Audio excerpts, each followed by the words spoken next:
Jadi penulis harus tahan banting. Banyak penulis pemula yang mundur di tengah jalan karena tidak mendapat dukungan dari orang-orang terdekat, terutama keluarga. Muncul pesimis, disertai pertanyaan yang menjadi momok, apakah saya benar-benar berbakat jadi penulis? Itu terjadi karena buku yang ditulis disambut dingin pihak keluarga, seperti orang tua, istri, suami, anak, saudara, famili, dan lainnya. Mereka bertanya, "Oh, jadi penulis ya? Oh, bukunya sudah terbit? Bagus deh. Kamu jadi penulis? Nggak salah apa?" Sambutan yang benar-benar dingin. Belum lagi persoalan penjualan buku setelah terbit, baik di penerbit mayor atau indie. Jangan disangka buku yang terbit di penerbit mayor atau penerbit konvensional dalam waktu sekejap bisa ludes terjual di toko buku. Bukumu bersaing menebar pesona bersama ratusan bahkan ribuan buku lain di rak toko buku. Maka yang terjual habis dan bestseller adalah buku-buku yang promosinya bagus, isinya bagus, sampulnya bagus, dan penulisnya juga bagus. Maksudnya, mereka adalah penulis populer, produktif, terkenal, dan dikenal.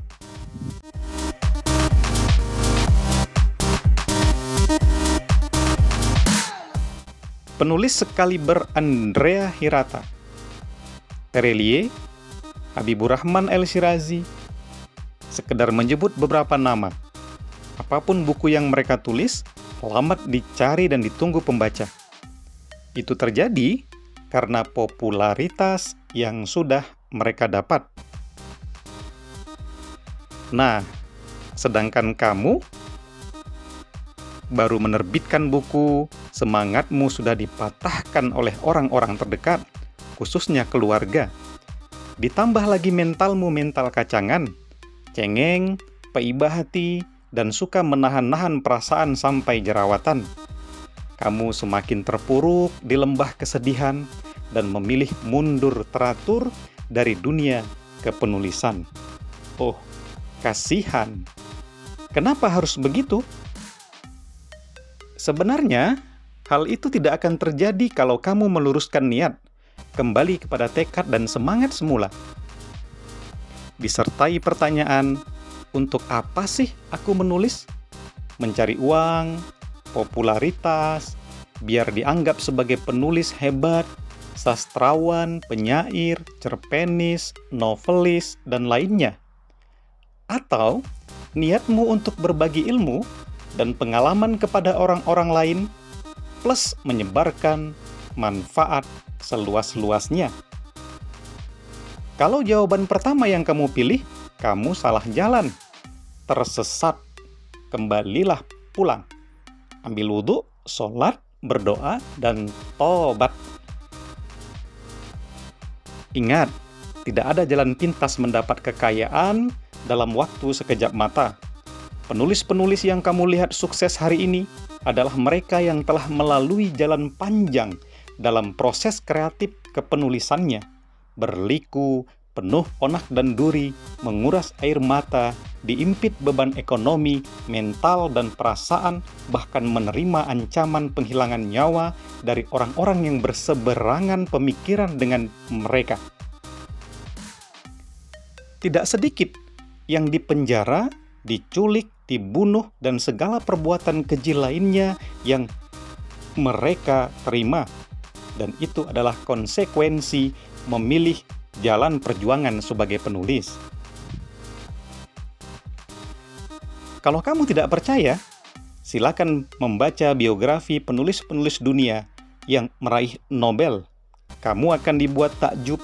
Ternyata menjadi penulis sukses tidak benar-benar mudah seperti dibayangkan. Nah, jika niatmu menjadi penulis karena ingin menebar manfaat kepada banyak orang lewat buku-bukumu maupun karya-karyamu yang lain, jalan yang kamu tempuh sudah benar. Kamu tidak peduli apakah buku yang kamu terbitkan menghasilkan sesuatu atau tidak secara materi. Kamu tidak peduli apakah bukumu akan memperoleh apresiasi atau tidak. Kamu siap dikritik, siap dicaci maki, bahkan siap difitnah dan dimusuhi. Kamu tidak peduli semua itu. Dan kamu akan tetap menulis dan terus berbagi kebaikan kepada semua orang lewat kata-kata. Kamu percaya bahwa setiap karya akan punya nasibnya sendiri. Apa dampaknya? Tentu saja kamu menjadi penulis yang tahan banting, istiqomah, kuat, teguh pendirian, tidak cengeng apalagi sampai terpuruk dan mengangkat bendera putih sebagai tanda kekalahan. Dampak lebih luas atau kekonsistenanmu itu, kamu dikenal sebagai penulis yang selalu ditunggu tulisan-tulisanmu oleh pembacamu. Sekurang-kurangnya, pembaca yang menyukai karya-karyamu. Yang tidak suka, nggak usah dipikirkan. Dan yakinlah, setiap penulis mempunyai pembacanya sendiri. Lalu, bagaimana agar bukumu tetap diminati publik, walau orang-orang terdekatmu bersikap dingin, acuh tak acuh, dan tidak mau ikut mempromosikan bukumu? Banyak jalan ke Roma, dan itu bisa kamu lakukan sendiri. Anggaplah buku yang kamu tulis dan kamu terbitkan itu, baik di penerbit mayor maupun indie, adalah bayi yang kamu lahirkan. Jangan kamu buang bayi itu kalau ia tidak mendapat sambutan di hari pertamanya, di hari kelahirannya.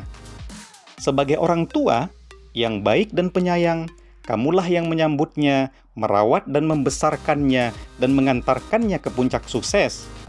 Jika bayi buku itu cacat, buruk rupa, tidak sempurna, rawat ia dengan cara-cara sempurna.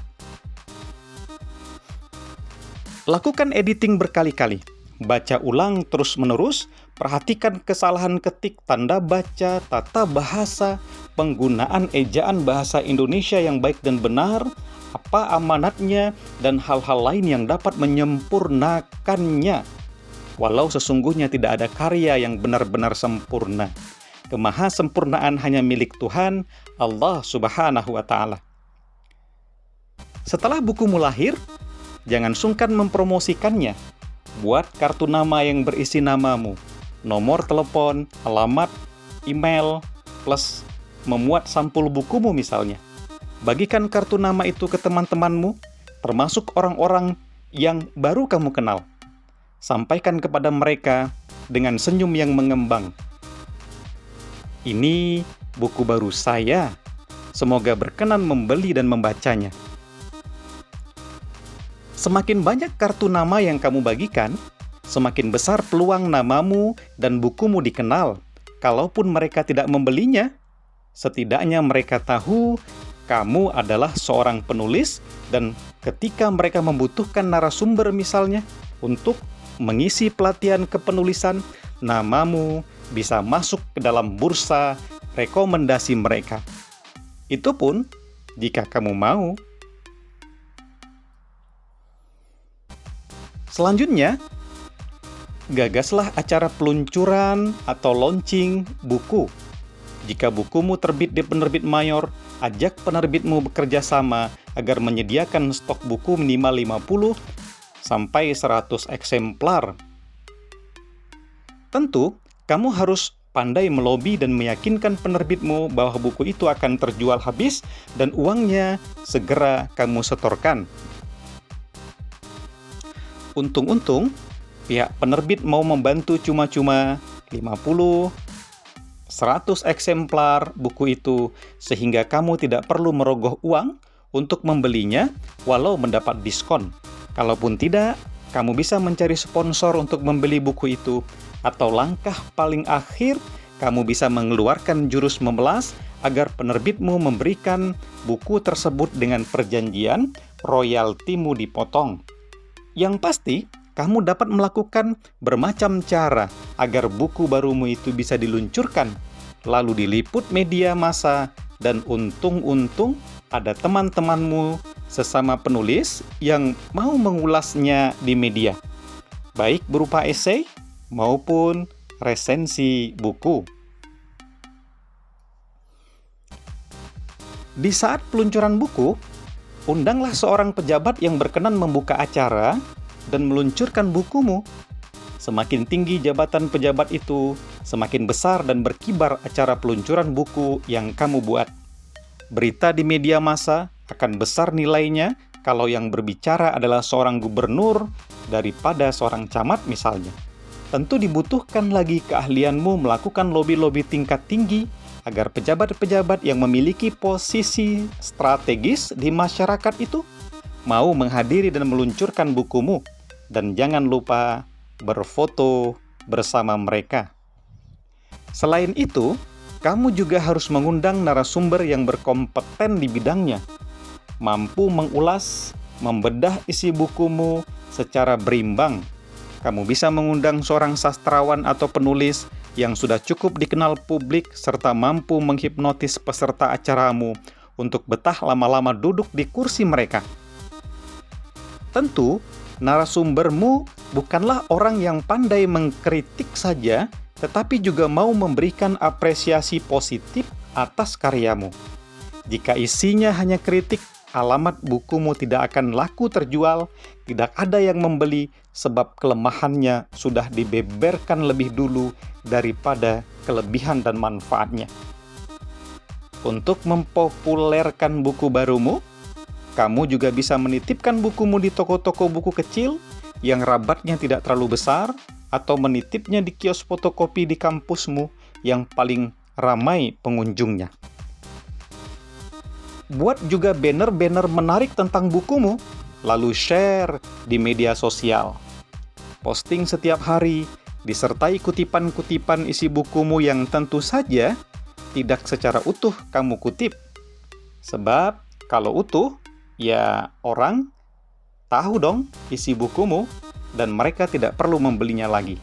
Ambil saja 1-2 kalimat inspiratif dari bukumu, lalu posting kutipan-kutipan itu disertai judul bukumu. Kalau kamu suka traveling, kamu bisa menjadikan objek-objek wisata yang kamu kunjungi sebagai latar foto bukumu, lalu kamu share kembali ke media sosial. Kan keren kalau bukumu itu kamu kodak, kamu foto dengan latar belakang objek wisata tertentu. Orang yang melihat pasti berdecak kagum.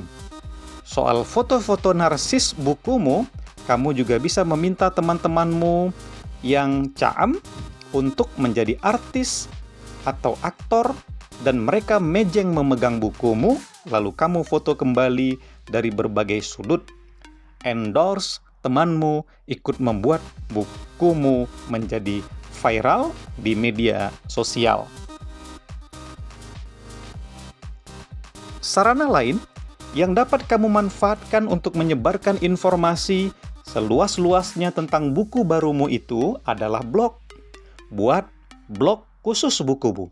Lalu kumpulkan semua tulisan yang memiliki kata kunci judul bukumu. Sekali-sekali coba kamu periksa di Google dengan mengetik judul bukumu. Mana tahu ada orang iseng, bahkan orang serius, yang menulis dan mengulas isi bukumu. Kutip tulisan itu dan dokumentasikan kembali di blogmu, kemudian share ke media sosial. Intinya, bukumu akan semakin dikenal jika setiap hari kamu rajin mengenalkannya. Tapi kalau kamu pelit promosi dan malu-malu kucing, jangan harap kamu menjadi penulis yang dikenal dan jangan harap pula bukumu laris manis bagaikan kacang goreng di pasaran. Kesimpulannya, jadi penulis itu harus paham marketing dan tahan banting. Penulis hakikatnya adalah orang yang berjualan kata-kata. Sebagai penjual yang baik, kamu harus mengerti dan mengenal siapa calon pembelimu. kamu harus pandai melobi, merayu, membujuk, dan melakukan apapun yang dapat mengenalkan bukumu ke publik secara luas, walau tidak selalu berimbas materi. Semakin bukumu dikenal di mata dan telinga banyak orang, alamat semakin besar peluangmu mendapat berbagai kesempatan yang mungkin saja kesempatan itu lebih menggiurkan dibanding kamu berjualan buku. Misal, tiba-tiba ada satu perusahaan di ibu kota maupun kota-kota lainnya yang mengundangmu menjadi motivator acara mereka. Atau kamu diundang sebuah lembaga tertentu untuk menjadi pembicara dengan ratusan peserta dan segala fasilitas mereka tanggung, plus kamu mendapatkan honor besar yang melebihi harga cetak bukumu. Itu tidak mustahil, bukan?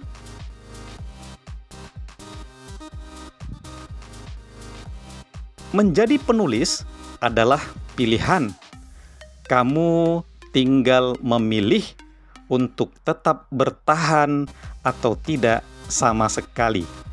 Terakhir, kamu lihat itu tubuh binaragawan, berotot dan indah, bukan? Enak mata memandangnya. Kamu bisa jatuh cinta, bahkan kamu bermimpi ingin memiliki tubuh seatletis mereka. Kenapa tubuh binaragawan bisa seindah itu? Jawabannya tentu setiap hari mereka berlatih, berlatih, mengangkat beban. Seberat apapun, sesuai kemampuan. Dengan beban berat itu, otot-otot di tubuh mereka terbentuk, mencerminkan orang yang kuat dan bertenaga. Sebagai penulis, apalagi pemula, kamu juga harus begitu. Terus berlatih, hadapi seberat apapun beban yang menjadi rintanganmu. Jika tantangan itu datang dari keluarga, itu mah kecil dan biasa. Santai saja. Yakinkan mereka bahwa buku yang kamu tulis adalah buku bagus dan akan mengharumkan nama keluargamu. Sebab, jika kamu sendiri tidak yakin bahwa bukumu adalah buku bagus, bagaimana calon pembaca bukumu yakin bahwa buku di tangan mereka yang tertuliskan namamu adalah buku bagus?